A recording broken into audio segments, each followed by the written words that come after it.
मदरसों में सिर्फ इस्लामिक शिक्षा के अलावा आधुनिक शिक्षा को बढ़ावा देने के लिए कई बार आवाज उठी है, लेकिन इन आवाजों को कभी राजनीतिक रंग दे दिया गया तो कभी धार्मिक शिक्षा पर प्रहार के तौर पर देखा गया। और ऐसा करने वाले वे राजनेता हैं जो धर्म को हथियार बनाकर राजनीतिक रोटियां सेकते हैं। अभी हाल ही में आपने देखा कि योगी सरकार ने जब यूपी के मदरसों में सर्वे का आदेश दिया तो किस तरह इसे राजनीतिक रंग दे दिया गया और इसे मदरसों के एक अधिकार पर हमला बताया गया। हालांकि कुछ मुस्लिम बुद्धिजीवियों और जमीयत उलमाए हिंद के चीफ ने यह कहा था कि अगर योगी सरकार मदरसों की भलाई के लिए ये सर्वे करा रही है तो हम इसका स्वागत करते हैं, लेकिन अगर इस सर्वे के पीछे कोई और मंशा है तो हम ये सर्वे कतई नहीं होने देंगे। खैर, राजनीतिक उठापटक और विरोधियों के विरोध के बावजूद भी सर्वे के काम को पूरा कर लिया गया। अब इसी कड़ी में उत्तराखंड के मदरसों में भी बड़ा बदलाव किया जा रहा है और मदरसों में आधुनिक पढ़ाई पर जोर दिया जा रहा है। इसके अलावा स्कूल के तर्ज पर उत्तराखंड के मदरसों में ड्रेस कोड को भी अनिवार्य किए जाने की बात कही गई है। हालांकि ये नियम सभी मदरसों पर लागू नहीं होगा। ये नियम सिर्फ उन्हीं मदरसों पर लागू होगा जो राज्य में वक्फ बोर्ड के अधीन आते हैं।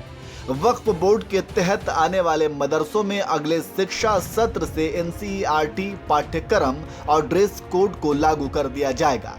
इस बड़े बदलाव का ऐलान उत्तराखंड वक्फ बोर्ड के चेयरमैन शादाब शम्स ने किया है।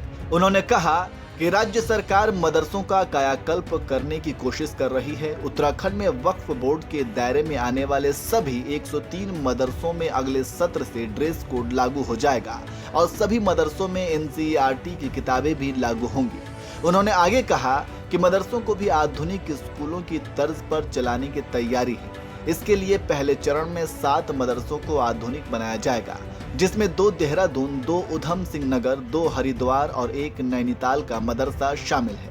इसके अलावा इन मदरसों की टाइमिंग में भी बदलाव किया जाएगा और ये मदरसे सामान्य स्कूलों की तरह सुबह 8 बजे से दोपहर 2 बजे तक चलाए जाएंगे।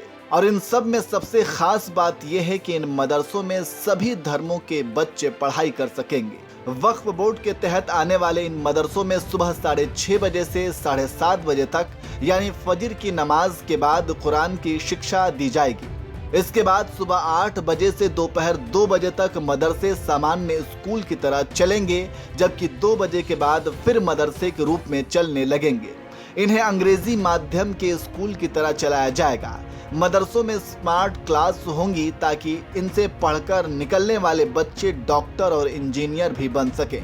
तो इस तरह से मदरसों को मॉडर्न बनाने की पहल उत्तराखंड सरकार की तरफ से की गई है।